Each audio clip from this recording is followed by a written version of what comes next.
Stay tuned to PBS 39 as we focus on the arts.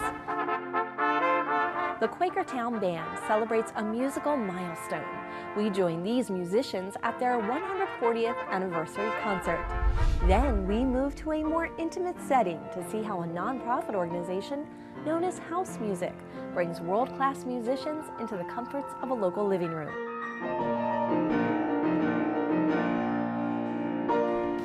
These stories and the PBS 39 Artist of the Month coming up right now on Focus.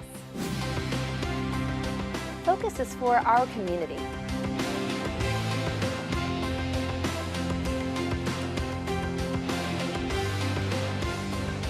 Focus showcases the people, The places, and the issues that matter to you. Focus on what matters. You never know what you're going to see when you tune into Focus. Support for Focus is provided by Univest, banking, insurance, investments, and by viewers like you. Thank you.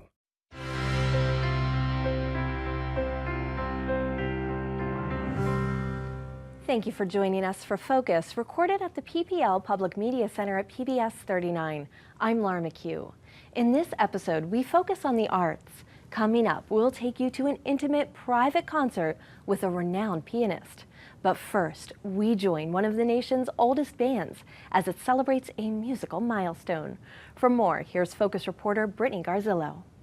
Laura, the history of the Quakertown Band dates to 1877. The band endured both World Wars and the Great Depression.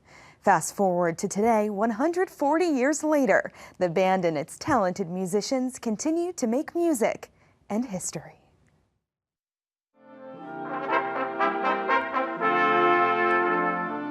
Maynard Cressman's passion for music began long before he can remember. My parents had told me when I was just a little fella, I would walk around in the house pretending that I was playing the trumpet. I guess they thought, well, give him a chance to see if you can really do something with it. At 78 years old, he still hits the high notes and doesn't plan on stopping. As long as my teeth don't fall out. Since 1957, when he was a senior in high school, Maynard has awed audiences with his tone and talent as a member of the Quakertown Band, a Bucks County musical organization established in 1877. It has been an unbroken series of history that the band has been grateful to have. Richard Karshner served as the director of the Quakertown Band for the past 18 years. I've been interested in music and bands since about my 5th grade. My first conducting gig was in junior high school when my director let me stand up in front of the band and wave my arms. A retired teacher, Richard is only the 13th band director in the organization's consecutive 140-year history.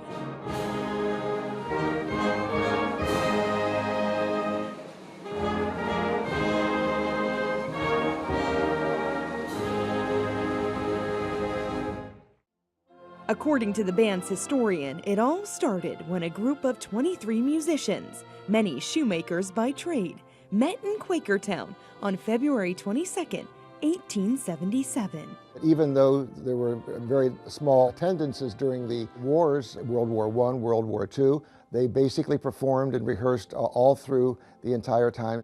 Throughout the years, the organization made several name changes and adopted the moniker the Quakertown Band in 1917. In March, the band commemorated its 140th anniversary with a concert at Strayer Middle School in Quakertown. Antique instruments, uniforms, and photographs on display served as a visual timeline through history. We're one of the oldest bands in the country. We do about 25 concerts a year. We play a very, very wide range of music: marches, classical music, pop music, jazz music, ragtime, opera. I mean, you name it, we play it.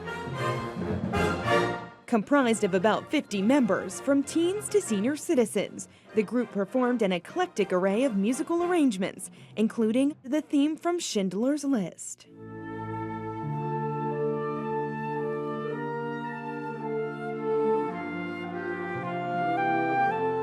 I believe that we are as entertaining as any band in the country. There are some older, but I still think that we are one of the most entertaining out there at all.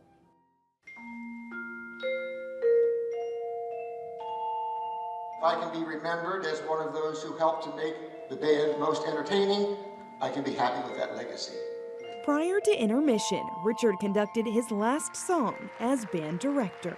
He later passed the baton, a duplicate of Leonard Bernstein's, to his successor, 29-year-old Joe Santinello. I mean, it's a huge honor to me to be able to start to help write the next chapter in the band's history. Just in American history, how many things have happened since 1877. And to imagine that the Quakertown Band was able to go strong through all of that time, it's really awesome.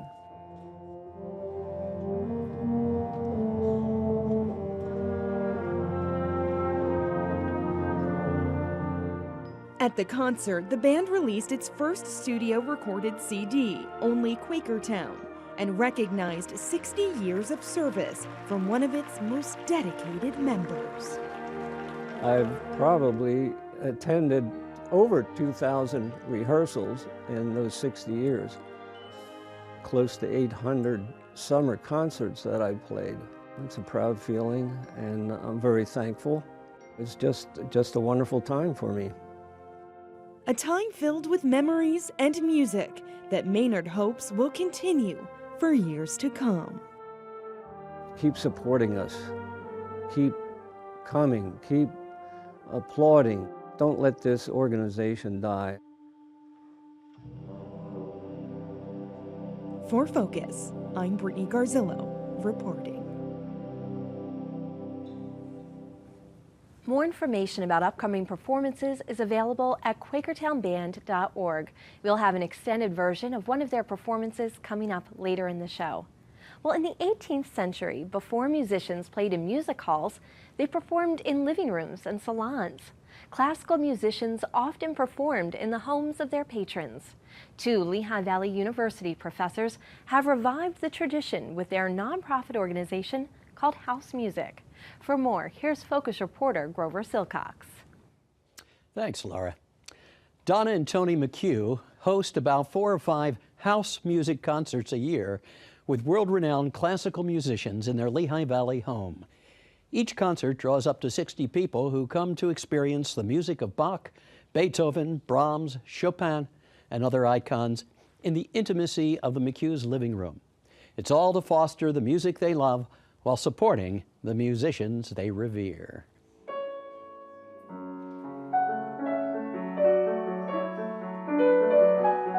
On an unseasonably mild winter night, the sound of Brahms fills this Lehigh Valley home. In 1992, Tony and Donna McHugh, a married couple with a passion for classical music, created House Music. Through this nonprofit organization, the McHughs support classical artists and host concerts in the comfort of their own home.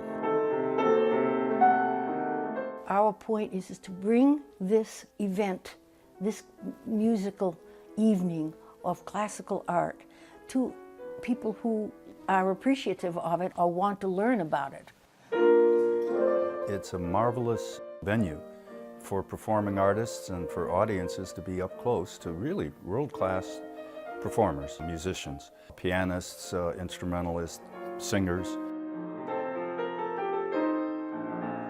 It also has a second purpose, though, and that's to do what we can to support and enhance the careers of performing artists.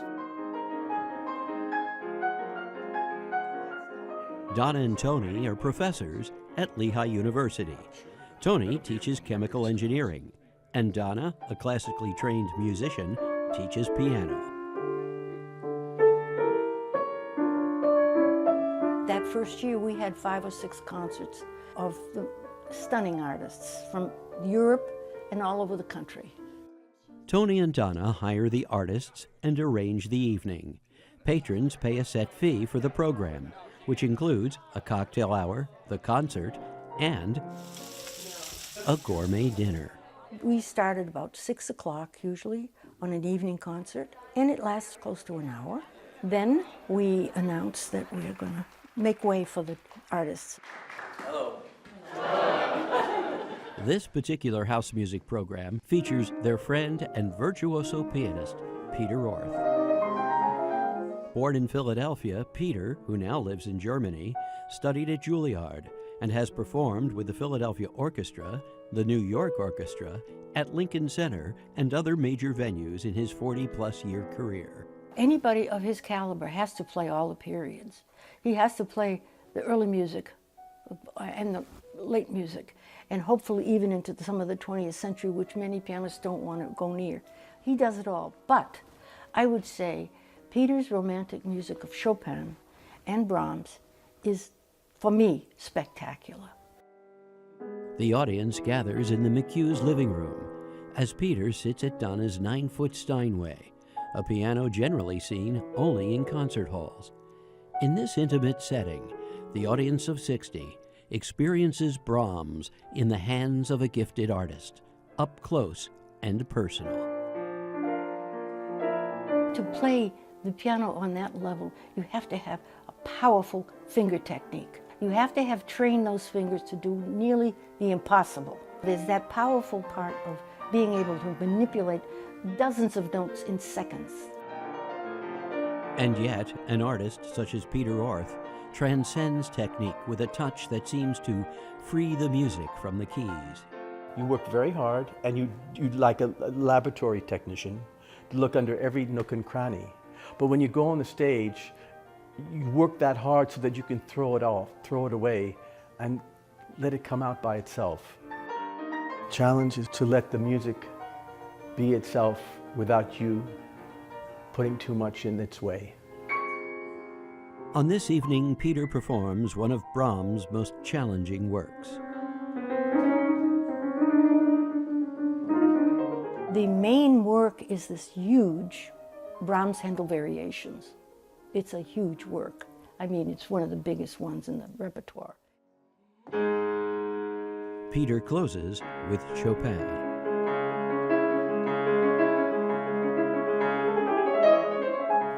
You play what you love, and you think that if you love it, then it will come across somehow. For this audience, on this night, in a room reminiscent of the salons and chambers of private homes in the 18th century, Peter plays the music he loves to an audience who loves his music. I'm just mesmerized about the way he plays and about his passion. It's very vivid and sharp, and still is gentle with the keys. It's beautiful, beautiful. It's truly a unique experience. I mean, it's like Lincoln Center here in the Lehigh Valley. And I think he's at his best when he's in this close, warm environment. I truly do. The concept for house music goes back in history. Music started in the church, and it graduated. They had halls, of course. Beethoven's symphonies had to have enough space to be played, but a lot of composers had no possibility to play their music, and it was just done in salon. Chopin hated to play in front of more than a few people, hated it. One of the beauties of house music is that the performer dines and mingles with his audience after the concert. I love the piano and I love the world. I don't know what I love more. I don't know whether it's the music or whether it's the world that the music creates in my consciousness. It's a world Peter has shared several times with people who have become not just his fans, but his friends at the McHugh's House Music Concerts. For Focus, I'm Grover Silcox reporting.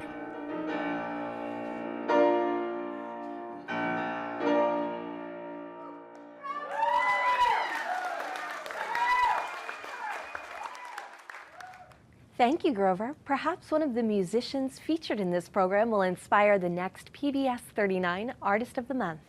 There is a house in New Orleans. I'm Bailey Sipes, and I'm the PBS 39 Artist of the Month.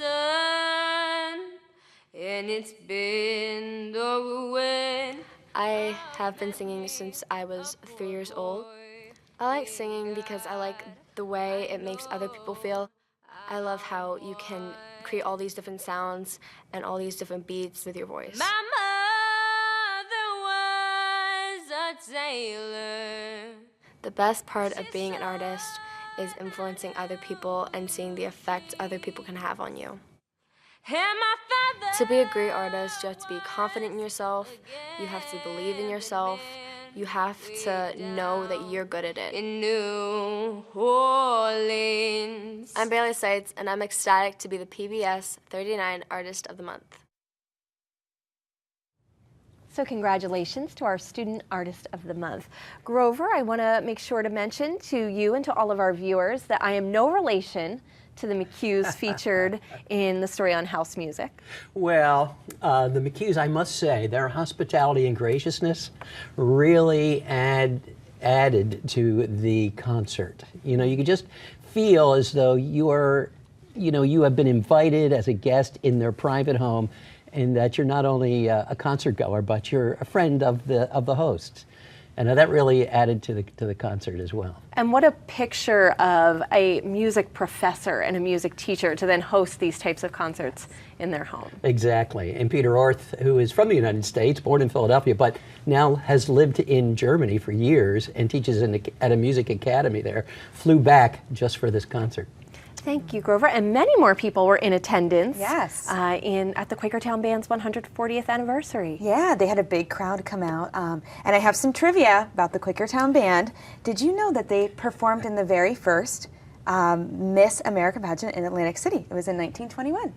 So they have quite the history, and when you talk to the members and you see the people in the band, you can see how dedicated they are and why it's lasted so long. Right. So for viewers who enjoyed watching the piece about the history of the band and their performance, Brittany's prepared something very special with the rest of the members of our production team. Yeah, I was very inspired by one of their pieces. It's called Endless Rainbows. And so we'll see an extended version of that piece right now as we wrap up the show. Thank you for joining us. We'll see you next week. Until then, remember to focus on what matters.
This program is recorded at the PPL Public Media Center at PBS 39 in Bethlehem.